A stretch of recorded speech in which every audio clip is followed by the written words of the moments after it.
eu acho que aqui o Anthony tá se botando e usando as inspirações da história do pai para ser o interlocutor dessa história, né? Ele se põe como personagem principal, mas na verdade não é o Anthony que tá falando. Você pede uma música nos comentários e eu não só traduzo as letras e gírias, como interpreto a intenção subjetiva do artista.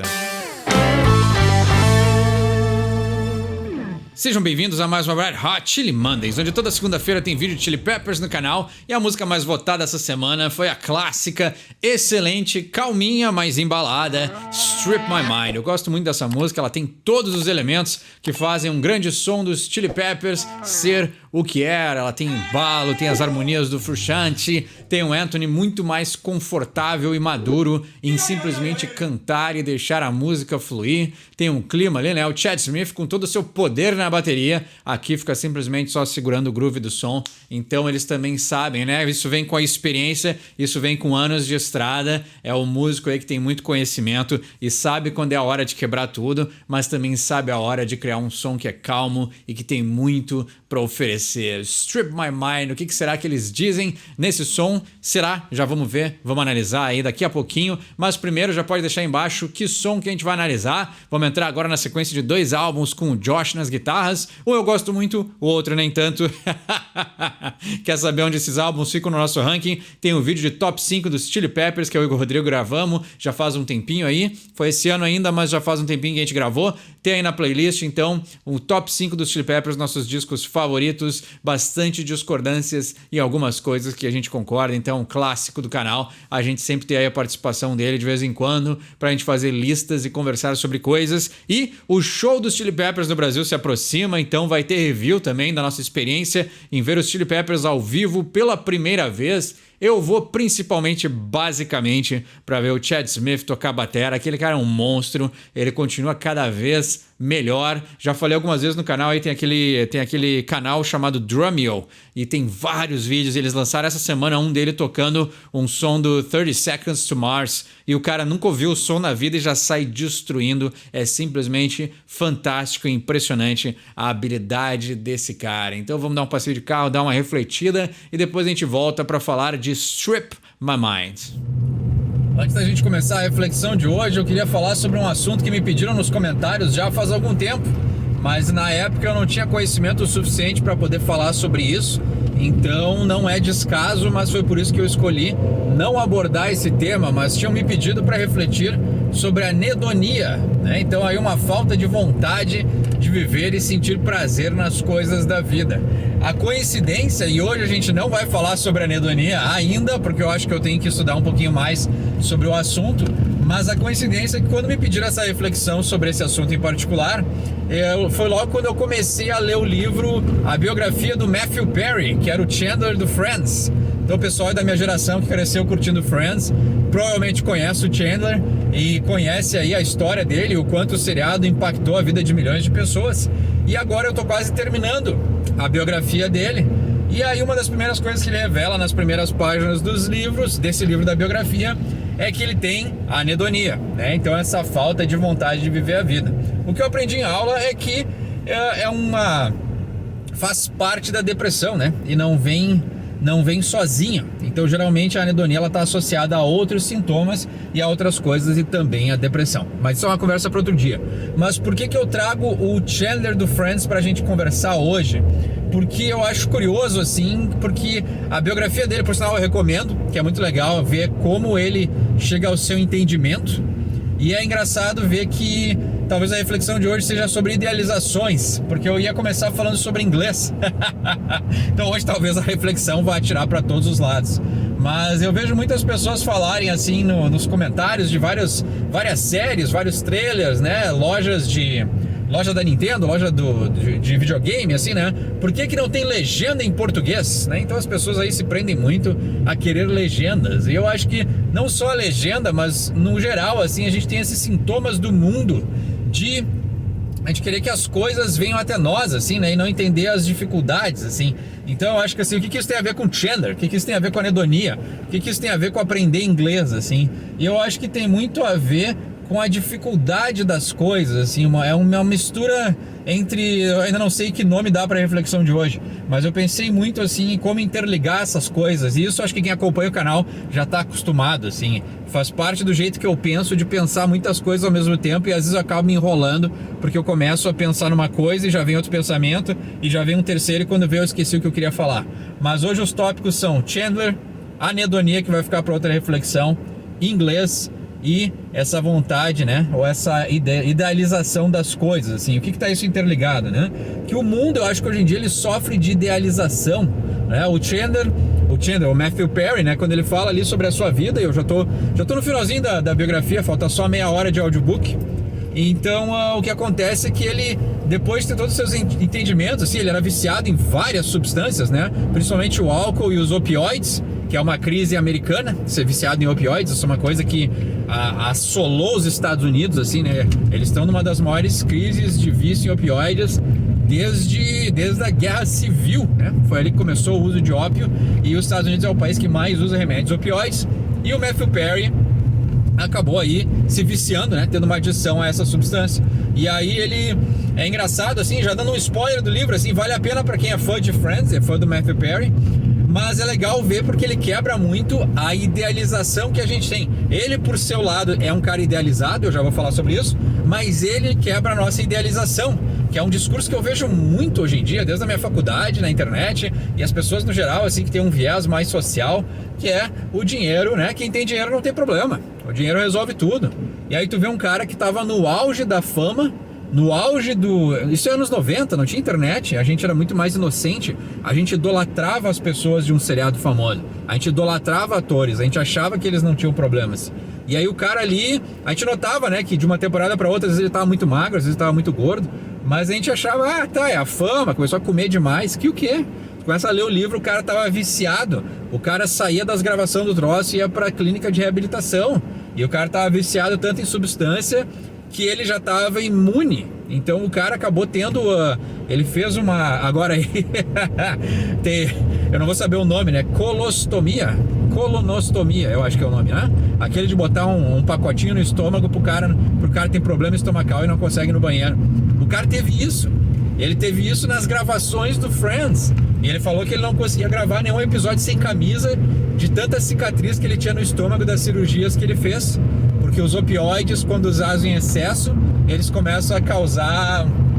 começa a travar o intestino. E o cara fez tanta cirurgia para liberar o intestino, e até das... não é úlcera, que tem outra coisa. Em termos médicos é horrível para mim.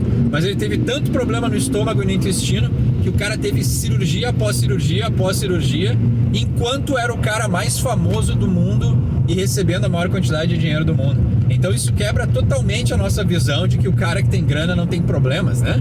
E aí o engraçado é que já entra em vários tópicos que hoje em dia as pessoas não querem abordar, assim, mas ele é um cara que foi abandonado pelo pai, aí ele acabou sendo terapeuta da mãe, e aí a mãe começou a usar ele como um apoio emocional, e aí ele não aprendeu, né, coisas da masculinidade, que hoje em dia querem acabar com isso, mas aí ele não aprendeu o básico da masculinidade, o básico de enfrentar problema, o básico de não idealizar as coisas, o básico de ter limites, nada disso ele aprendeu. E aí hoje, né, ele é um cara de 50 e poucos anos, ainda idealizado, claro que ele acabou aprendendo aí com o seu abuso de substâncias, e também, né, pode ser motivado pelo abandono dos pais, então o abuso de substâncias também pode levar a isso, né? Ou melhor, o abuso de substâncias pode ser um sintoma de um abandono, é melhor. E aí o que a gente tem? A gente tem um cara que tinha todo o dinheiro do mundo, não sabia onde gastar, e ele mesmo fala no livro que trocaria tudo isso por simplesmente não ter vícios, né? E aí, claro, né, ele não... Ele fala que chega a fazer terapia, mas ele nunca chegou a ir a fundo da causa dos problemas dele, né? Porque aí senão ele teria até um entendimento. E por ele, ali já mais pro final do livro, ter umas ideias muito idealizadas, assim. Ele é um cara que, por ser famoso, né? Quando ele era mais novo, ele era um cara bonitão, era um cara engraçado, carismático, né? Então ele sempre acabou tendo relações superficiais com as mulheres. E aí ele acabou não tendo uma parceira, né? Porque aí entra, olha como tudo se mistura, né? Isso é muito belo. Talvez até a reflexão de hoje seja mais sobre psicologia e como tem um efeito em todas as pessoas do que qualquer outra coisa. O que também é o lado bom de a gente refletir, né? Às vezes refletir nos leva a outros lugares. Mas ele é um cara que, como não teve limites, teve uma situação de abandono, teve traumas, teve abuso de substâncias. Então tem muita coisa básica que ele não aprendeu a viver. E aí parte do sintoma, como eu estava falando, é a autossabotagem. Então grandes relacionamentos que ele podia ter tido com pessoas legais, ele acabou jogando fora porque ele precisava se sabotar, ou voltando a usar substâncias, ou acabando traindo as mulheres que ele acabava conhecendo. Então tu vê que é um cara que parecia ser inteligente, né? Parecia ser uma pessoa que tinha tanto para oferecer, e na verdade ele era muito fragilizado. E aí o personagem Chandler, isso aí meio que a gente já sabia, né? Quem é fã de Friends sabe que o personagem Chandler era meio baseado nele, mas aí a ironia é que o personagem Chandler acabou aprendendo as lições, e o Matthew Perry, pessoa, ainda luta para aprender, ainda não caiu as fichas que o personagem dele aprendeu na série, né? Então na série o Chandler deixa de ser um homem infantil, acaba tendo responsabilidades, acaba casando, né? Então ele acaba ali assumindo uma vida com a Mônica. Então tudo na série acaba tendo um desfecho e um crescimento, enquanto na vida real ele estava se acabando em substâncias, estava lá, né? Claro, a fama dá para ele também acesso a todo tipo de tratamento e substâncias, mas ao mesmo tempo os vícios e os males que assombravam ele continuavam. E aí ele meio que, agora onde eu tô no livro, ele termina dizendo que ele acaba, agora ele está pronto para conhecer a mulher da vida, que ele vai um dia acordar com ela ao seu lado e as crianças vão pular na cama. E aí tu vê o quê? Idealização. Ele está sonhando com um comercial de margarina. Ele está sonhando com uma realidade que é do seriado e dos filmes que ele participou. E aí a gente vê que ainda existe algo não resolvido dentro dele. O lado dele masculino ainda é o Chandler bebê, ainda é o Chandler homem criança, que imagina que o relacionamento é a cura para todos os problemas dele. Então aí fazendo um paralelo com o inglês, né, já que eu falei de inglês no início ali, que era alguma coisa que eu queria abordar, na verdade o que eu vejo é que é isso, assim, as coisas na vida, tudo leva tempo, tudo leva um investimento, tudo leva um aprendizado, assim. E o que eu gostaria de dizer, e talvez não faça muito sentido com a história do Chandler, mas a gente idealiza algumas coisas, por exemplo, assim, alguém que tem uma facilidade para línguas. Eu considero que eu tenho uma facilidade para línguas, mas eu odiava inglês. E aí é curioso alguém que tem um canal de inglês falar que odiava inglês. Mas eu queria tanto viajar, eu queria tanto saber o que meus artistas favoritos falavam. Eu queria tanto ter acesso a um maior entendimento. Desde jovem eu sabia, o inglês ele abre portas para outro tipo de conhecimento. Tudo que é traduzido vem com o viés daquele que traduz. Até esse canal. Nunca se enganem que eu não sei que eu também tenho uma participação nas traduções. Claro que eu tento ter um viés, né, de psicologia, de entendimento, de interpretação, que é diferenciado, mas ao mesmo tempo, e a pessoa que consome isso também é uma pessoa com interesse diferenciado, mas mesmo assim, querendo ou não, existe o meu filtro inconsciente do que eu considero bom e ruim. Tanto é que quem assiste o canal já sabe as minhas opiniões. Eu não preciso nem declarar abertamente, mas muitas opiniões que eu tenho de vida, de relacionamento, de masculinidade, de política, de ideologias, todas as minhas opiniões, elas ficam bem claras no canal, né? E eu acho que é interessante, isso é outro ponto também, né? Ser verdadeiro faz parte dessa conversa. Mas eu acho que, voltando ao inglês, assim, às vezes a gente se põe essa necessidade não é nem necessidade, né? Aí entra a idealização, assim. Eu me pus a necessidade de aprender, mas às vezes as pessoas idealizam essa coisa que eu vejo muito assim, né? Ao mesmo tempo que as pessoas dizem, eu não preciso aprender inglês, eu nunca vou viajar. Ou aí ao mesmo tempo que diz que nunca precisa aprender inglês, são as pessoas que vão lá nos vídeos comentar que eles não têm legendas em português, assim. Então tem o lado da idealização, tem o lado de não querer encarar a dificuldade, assim. Aprender uma língua não é fácil, né? Então tem essa idealização da pessoa que consegue e a que não consegue. Acho que é isso. Essa é uma boa amarra que eu posso fazer quanto à conversa de hoje, assim, né? A gente idealiza que o ator de Hollywood tinha tudo, quando na verdade ele estava em sofrimento. Assim como às vezes a gente idealiza que, né, umas pessoas têm facilidade para línguas, então eu não posso aprender, sabe? E foi difícil aprender inglês, assim. A minha virada no inglês aconteceu da 6ª para a 7ª série. Eu ia quase rodar em inglês, para tu ver como é curioso. E aí eu decidi, não, eu curto música, um dia eu quero viajar. Eu já tinha noção que eu queria viajar, mesmo muito novo ali, com, sei lá, que idade você tem na 6ª série, 11, 12 anos. Eu já sabia que eu queria viajar e eu já entendia que, cara, se tu quiser alguma coisa mais lá pra frente, tu tem que construir com esse lado de esforço, que também é um lado de sofrimento. Pra mim era sofrido aprender inglês, não fazia sentido. Até que o dia que eu percebi, não, né? Quanto mais a gente dedica e se esforça e se empenha em uma coisa, mais ela faz sentido. E eu acho que talvez às vezes assim é desmistificar essas idealizações. Então hoje eu acho que a reflexão ficou bem abrangente, assim, eu não sei, até peço para deixar nos comentários se fez sentido, né? Hoje eu fui bem Eduardo clássico, assim, né? Atirando para todos os lados, mas eu acho que às vezes quebrar as idealizações e botar mais a cabeça para trabalhar mesmo, assim, né? Deixar de lado a comparação, a idealização, essa vontade de, né, essa superstição às vezes, né, de que, né, no caso do Chandler e no caso do Friends é o cara que a gente imaginava que tinha tudo, e no caso da língua é a gente imaginar que ela não vai ser necessária, porque aí eu acho que a gente se limita demais. A gente põe a nossa visão muito, muito limitada para o nosso presente, mas a gente nunca sabe quando vai pintar uma oportunidade. E às vezes a gente está preparado para a oportunidade, quando ela vem, a gente tem até um alívio de tipo, poxa vida, que bom que eu me preparei para essa oportunidade que apareceu. É interessante assim, porque eu já tô até...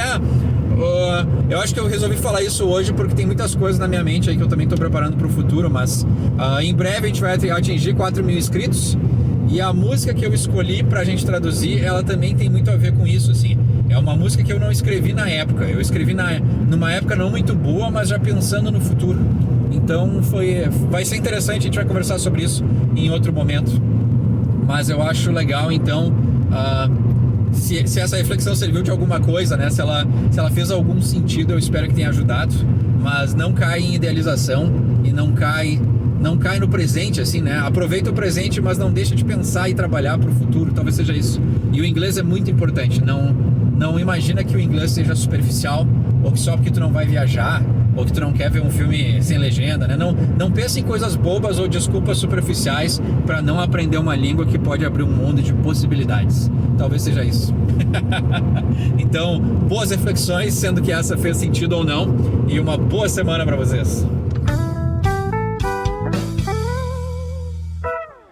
Então, como sempre, a gente pode começar pelo nome da música, né? Strip tem vários significados e aqui, como eu falei, tem o Anthony Maduro que sabe o que está escrevendo, então ele pode falar de vários significados ao mesmo tempo nessa música, né? Strip tem a clássica, né? As clássicas figuras das strippers, né? Que permeiam os clipes dos Guns N' Roses e várias bandas dos anos 70 e 80. Então a gente tem ali, e 90 também, e a gente tem, né, figuras clássicas do hard rock no geral, então, né? Que são as pessoas que tiram a roupa, né? Então strip é a ideia de se despir. Mas também tem o lado do strip search, né, que é ser revistado pela polícia, né? Então tem uma ideia também de tu não querer tirar a roupa, mas ser revistado, né? Então fazer aparecer o teu lado mais íntimo, pode ser isso também. E tem a clássica The Strip, né, que é lá na Sunset Strip, que é lá em LA. Então também outra clássica rua aí que aconteceu muita maluquice durante os anos do rock and roll, né? E várias bandas e pessoas, né, dessa época, dessa cultura mais underground, viveram na Sunset Strip muitas aventuras e confusões. Então vamos traduzir essa música e ver o que ele quer dizer. E aí o verso 1 ele começa dizendo: Arthur J. did indicated the boulevard will never be so full of love and life again. Say goodbye to your boots, man. Então, olha só, interessante. Vamos ler tudo. Hot as Hades, early 80s, sing another song and make me feel like I'm in love again. You gotta lose to win. Então aqui, bem enigmático, mas eu tive que fazer uma pesquisa, né? Porque eu não fazia a menor ideia de quem era Arthur J. Mas tinha um café nessa Sunset Strip que se chamava Arthur J. e era um refúgio aí para jovens homossexuais. Então também tinha uma conotação aí de pessoas que talvez o pai do Anthony, né? Ele não se assumiu lá depois de muitos anos. Então era uma coisa que ele também mantinha em segredo e disse que esse Arthur J. era um café, que era um refúgio para as pessoas que não queriam, né, literalmente sair do armário. Então não queriam ser reconhecidas e elas podiam se encontrar com segurança nesse lugar. The boulevard will never be so full of love and life again. Então esse café fechou e ele está dizendo que o boulevard nunca mais ia ser tão cheio de amor e vida novamente. Say goodbye to your boots, man. Então, dê adeus para suas botas, homem, né? Então, as botas, elas têm muito essa conotação de masculinidade, né? Então, a bota é pesada, a bota serve para trabalho, a bota remete ao soldado, né? Então, tem aquela frase, clássica música do Iron também, die with your boots on, né? Morra com as suas botas calçadas. Então, tem essa ideia de se manter firme, né? Então, quando você diz adeus para suas botas é porque talvez esse lugar aí que era um bastião para as pessoas que precisavam de refúgio por causa da sua sexualidade acabou fechando. Ele está dando adeus às botas porque elas não fazem mais o seu trabalho de manter aí a sobriedade, não, manter a virilidade, eu ia dizer, né? Mas nesse caso, manter esse ímpeto, né, de sobrevivência por causa que o café Fechou. A melodia dos versos aqui é demais, né? Ele consegue evocar esse sentimento de nostalgia simplesmente com 2 frases, né? Hot as Hades, early 80s. Então, esse jeito que ele canta, assim, é simples, é eficaz e traduz todo esse sentimento de uma época que já se foi. E aí também tem uma certa melancolia, assim, né? Porque ele tá falando desse lugar de refúgio, as pessoas tentando se expressar, então o lugar acabou sendo fechado, né? Então, Hot as Hades, né? Tão quente quanto Hades para nós, né? Então aí o Senhor dos Infernos, né? Eu acho que é, né? Hades é o Senhor dos Infernos em alguma mitologia. Early 80s, então no início dos anos 80. Sing another song and make me feel like I'm in love again. Ó, o clima de nostalgia aí, né? Então cante outra música e me faça me sentir como se eu estivesse apaixonado novamente, né? Então alguém aí olhando pro passado. You gotta lose to win. Você tem que perder para vencer. Verdade, né? Verdade. E não é a ideia de perder, mas sim a ideia de acumular experiência, né? Então, a gente só consegue vencer após acumulando tanta experiência que nos levam à vitória. Oh yeah, oh please don't strip my mind. Leave something behind, please don't strip my mind. Né? Então, é fantástico, né? Então, por favor, não, né? Tire as roupas, né? Não despida a minha mente. Tirar a roupa da mente, despir. Então, não sei conjugar despir, olha só, né? Tantos anos estudando inglês, eu quero saber conjugar português, faz parte, né? Não sabemos tudo, né? A gente precisa perder para vencer, já dizia o Anthony. Então, por favor, não descubra, não revista a minha mente, né? Não reviste a... Puta, hoje tá foda, não tô conseguindo conjugar nada. Mas, né? A ideia de não exponha o conteúdo do meu inconsciente. É isso que ele quer dizer com essa música. A gente acha outro jeito de falar e a gente tenta até vencer. Leave something behind, please don't strip my mind. Então deixe algo para trás e não faça, né? Não mostre o que está na minha mente, né? Então, don't strip my mind, né? Então, não faça... E o strip também pode ser essa ideia de tirar tudo que tem, né? Então, pode ser essa ideia de revelar, de mostrar, de despir, essa ideia de expor tudo que tem no inconsciente dele. A ironia é que o Anthony é muito honesto na hora de escrever as músicas dele, então ele mesmo tira as roupas da mente, ele mesmo revela o que tem no seu inconsciente, as coisas que estão incomodando, seus problemas familiares, né? Lá no início da carreira, sua revolta com movimentos sociais e políticos, econômicos, o que seja, né? Então, ele sempre foi um cara que... E por isso que eu sempre, né? Eu me mantenho traduzindo Chili Peppers justamente pela honestidade do Anthony. Então, para mim, isso eu acho que é uma virtude que todos os grandes compositores têm que ter, que é se permitir ser honesto e botar tudo nas suas letras, porque eu acho que é a única forma que essas pessoas conseguem se conectar com o público que escuta elas. Então, a veracidade, a honestidade do Anthony é algo que... Pra mim é um fator decisivo para abordar a música dele, assim, e ver o quão genuíno ele consegue ser. Então, eu até, depois de falar tudo isso, eu acho que talvez essa música ele tá se pondo numa posição de outra pessoa. Ou até um Anthony do passado, que tinha medo que as pessoas descobrissem o que acontecia, o que se passava dentro da mente dele, né? Por ele remeter a esse café que acolhia pessoas homossexuais, eu não duvido que ele esteja meio que remetendo ao pai, porque tinha essas coisas escondidas, né? Então, já que a gente, né, traduzir o Chili Peppers também é lembrar de outras letras e fazer algumas conexões. Talvez essa aqui seja um pouquinho mais longe, seja um chute de meio de campo, mas, por sinal, eu tô assistindo Welcome to Wrexham, do Ryan Reynolds, que ele compra um time de futebol. Excelente, baita recomendação para quem quiser. Mas, isso que eu não gosto de futebol, mas é excelente. Esse é um documentário, seriado, enfim. Mas o que acontece? Eu acho que aqui o Anthony está se botando e usando as inspirações da história do pai para ser o interlocutor dessa história, né? Ele se põe como personagem principal, mas na verdade não é o Anthony que está falando. Eu imagino que seja isso. E aí volta mais a voz do John e ele diz: All in favor, sign a waiver, bloody California, won't you take another look inside? It will make you cry. Operator, co-creator, come on radiator, won't you blow another top and sing? You only get what you dream. Então, interessante, fantástico, muito boa essa frase. Então, all in favor, sign a waiver, né? Então, todos a favor, assinem. O waiver é a permissão. Então, o waiver é a ideia. O waiver não é um contrato, mas sim uma permissão de... O que eu posso usar de exemplo para waiver? Quando os filhos precisam ir numa excursão na escola, os pais assinam um waiver, que é uma autorização. Então, assine a autorização. Todos aqueles que estiverem em favor, assine a autorização. Bloody, eu falei California, né? Eu li alguma coisa que parece Califórnia, já veio o Anthony na minha cabeça, mas é Bloody Carolina. Então, a Carolina Sangrenta, won't you take another look inside? Será que você não pode olhar ou dar outra olhada dentro? It will make you cry. Vai fazer você chorar.